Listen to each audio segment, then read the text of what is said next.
Hello everybody and welcome back to Fire Emblem 6. So this is going to be kind of a different video that I've never attempted before. This is going to be a recap of our Fire Emblem 6 playthrough. So I've been looking for ways to make these sort of recap videos or like some easily digestible way to follow our playthroughs, because obviously not everybody wants to watch, you know, the full 2-hour long parts of the Fire Emblem 6 stuff that I have coming out. We're going to be starting Fire Emblem 7 very soon here. In fact, the video after this will probably be Fire Emblem 7, so if you're excited for that, get excited for that. But yeah, I don't know, I was thinking about like editing the parts a little bit, but I thought what might be fun, and you'll have to let me know in the comments if you're interested in this, but we're gonna do it this time at least, which is if we go to edit teams here, and we make a new team, we can actually look at the stats of all the units. So I thought it might be kind of fun to go through all the units. You can see down below we still have all the deaths, so we can kind of go through the deaths as well, and I can sort of explain the playthrough for those that either only watch a little bit of it or maybe just want to get a good idea of like what happened during the playthrough. And like I said, maybe in the future I'll do more like editing with the parts or something. But yeah, anyways, let's just get right into it. So we're going to start with Roy, of course.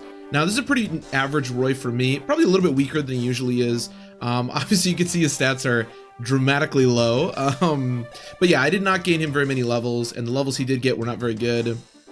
I usually don't do much with him.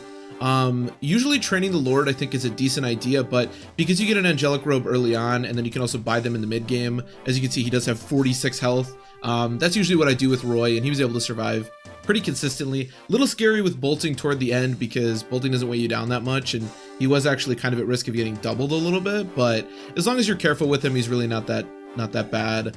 And like I said, the extra health from the angelic robes really helped out. So yeah, pretty weak Roy. Also, even though we didn't, it's funny actually, I forgot to give him the sealed sword even in the end, but even though we didn't do the end game parts of the game, even if you do, you still don't really need to train Roy much at all, because he can still defeat Idun with the binding blade, blazing blade, sealed sword, whatever it's called, pretty easily. In fact, he can still deal good damage to Manichaetes in the end game, even with no level ups. So yeah, this is a pretty average Roy for me. Of course, we have Wade, the story of the playthrough. Wade, this is actually one of the reasons I wanted to do this, was because I wanted to, for anyone who didn't watch the playthrough, just know that we had this incredible Wade, and he was very fun to use. This playthrough, there was nothing like specifically like weird I was doing with this playthrough. Like we weren't doing a low tier Iron Man, or I wasn't using specific units because of a challenge, but I did want to use some units that I had never trained before, which is kind of rare because I've trained most units in Fire Emblem 6, but I've never trained Wade. And I thought Wade was going to be absolutely terrible. He actually, at level 20 warrior, he's supposed to cap at 14 speed. So you can see ours had a lot more. I did give him 3 speed wings, so that's a big part of it, but he was also pretty speed blessed, which really helped.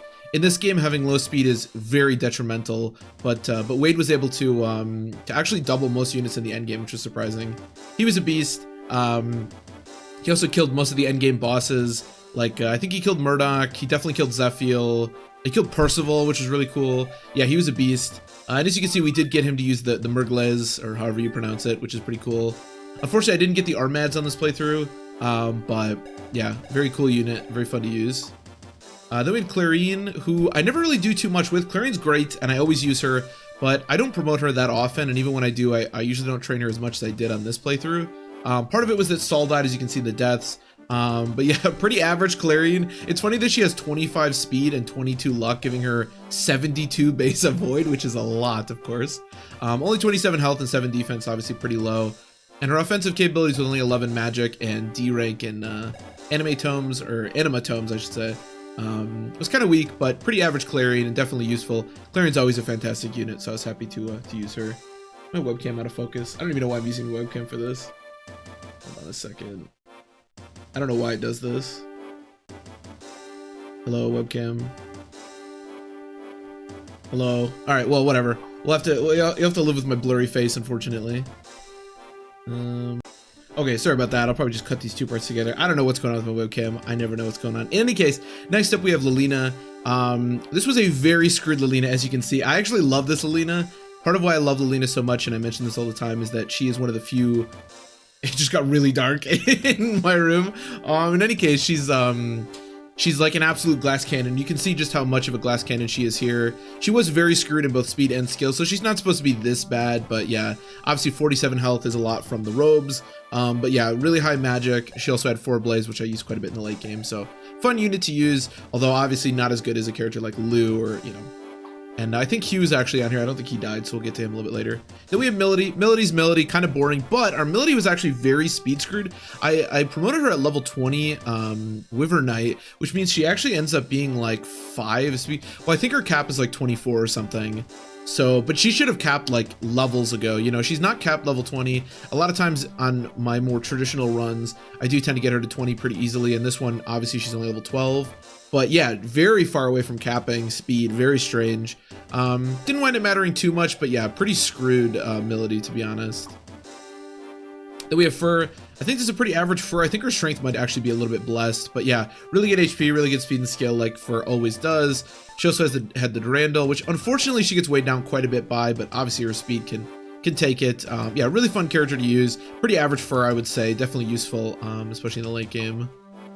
Then we have Lance, who's the paladin that I decided to promote first. He was awesome. As you can see, his stats are really high. I tend to prefer Lance just because his very consistent speed growth makes him very consistent in the mid game as opposed to Alan, who's tends to be, I think, a better unit in the end game, but not so good in the mid game. So I don't know. He was fun to use, and he's always good. Then we have Hugh, another unit that I wanted to train. Unfortunately, as I said during the playthrough, I think I stretched our sort of meme units a little bit thin, so I didn't do too much with him. He ended up being really good. He got really good level ups, but I forgot to buy a guiding ring, so it took me a little bit longer to promote him than I was hoping for. Yeah, I don't know. He ended up being okay. He was totally fine in the end game. I think if I hadn't, a lot of these meme units, and we're going to be looking at some more in a minute, would have gotten a lot more effort put into them if Wade wasn't disintegrating everything, you know. But he was fun, and I'm glad I trained him at least a little bit. Then we had Alan. As you can see, Alan is level 9 paladin, and he only has 19 speed. Again, very good unit. 20 skill, 20 strength, and 19 speed are all very solid. He's got good defense and HP, but I definitely prefer the more consistent. He was a javelin as well. I definitely prefer the more consistent Lance, but he was really solid, especially in the end game, especially next to Lance because of that A support. Nime's Nime, obviously awesome character. Used her in the end game. A lot of times she dies for me because she's pretty frail, but she didn't, so that was cool. Celica, yeah, really awesome. Used her quite a bit. Yeah, not much to say there. Yoder, again, Yoder's Yoder. Used 2 of the Saint Staff. I really like the Saint Staff. It's really useful for the status stabs in the end game. You don't have to worry about like being right next to the unit that gets berserked or whatever, but yeah, pretty generic character. Astal was awesome, didn't train him very much. Green's awesome as always. I think she got 1 really good level up, but didn't use her too much. Clarine as well, really good character, didn't use him too much. Juno has no experience. Yeah, I used her on the second to last chapter for some rescue dropping, but that's about it. Bartre, love Bartre, but again, didn't use him too much. Garrett, again, same story. I think we can probably skip now. We didn't use most of these. Oh, Rucker, kind of funny. This is a really solid Rucker. Rucker's awesome, obviously, but I wanted to train so many different Heroes Crest users, and I didn't want this to just be like a generic Rucker playthrough, so I still got him to level 17 because Rucker's still awesome, and he was really useful in the mid-game, but I did not wind up promoting him. He would have helped our playthrough. I definitely should have promoted him, but again, I wanted to leave room for the other units, so I decided to not promote him, but he was awesome as always. All right, we can skip down a little bit. Marcus is awesome as always. He did get a speed level up. Marcus getting an early speed level up to 12 can actually be a really big deal. I think ours got it later though, but yeah, good Marcus as always. Yeah, looks like we didn't train anybody else. So the last thing I want to mention is the death counter, which you can see below me. It should still be on the screen. So here we have Lot, who I actually kind of wanted to train, but he died early. Shanna. Oh, by the way, if you're still watching, I used to do death compilations for these Ironmans, and I haven't done them in a bit. If you'd like to see a death compilation, please let me know. It doesn't take too long to edit them, and they're kind of fun to see, so I may bring those back. But in any case, Shanna I really wanted to train, but unfortunately I accidentally, I think I actually rescued the wrong person, and she ended up dying to a bow. Saul, we had like a pretty bad deke, but I wanted to train him. He ended up dying. Gonzalez. Elfin we lost in the first chapter. Elfin's actually the reason we didn't do the good ending. Here, while we do this, you can look at Wade. Elfin is the reason that we didn't do the good ending because he is required for the first guidance chapter, or the second guidance chapter, I guess. And unfortunately, he died immediately. Walt's death was actually kind of funny because we killed Walt because he had C support with Roy, and I wanted to get Roy to A support with Lina. So he actually died to like wingman his buddy to get with Lina, which was sort of funny. But yeah, we killed him intentionally. Ray was really unfortunate. We actually promoted Ray, and I was really excited to use him, but I unfortunately didn't realize he was hurt and ended up losing him. Ellen, not a big deal. Tate was not very good. I really wanted to use Tate, but I did wind up promoting her, and then I don't actually remember how she died. Oh, I think she got doubled by some bolting, but yeah, not very good. Zeus I lost intentionally because I didn't want to go to the Gaiden chapter. Dorothy, I wish we could look at Dorothy's stats. Dorothy was actually awesome, but unfortunately, yeah, she ended up dying from some poor positioning in the last chapter. And then Geese, who I wish I'd put a little bit more effort into, but I also promoted, but ended up dying in the last chapter. So yeah, overall, really fun playthrough. If you'd like to see any of the playthrough, I have it all. I'll probably make it into a playlist later on today or maybe tomorrow or something. But yeah, the whole thing's here on YouTube. But yeah, if you like these kind of videos, I would love to make these for the future playthroughs. Again, I think they're easier to digest, and for people who are interested in my playthroughs but maybe don't want to sit through all that, I think this is a cool way to learn a little bit about the way it went. Maybe I can even add some stuff. Maybe I can even talk more about the chapters. One of the things that I was thinking about was potentially like editing individual episodes and then just sort of like having my commentary on it, but I figured that was going to take some time. I don't know.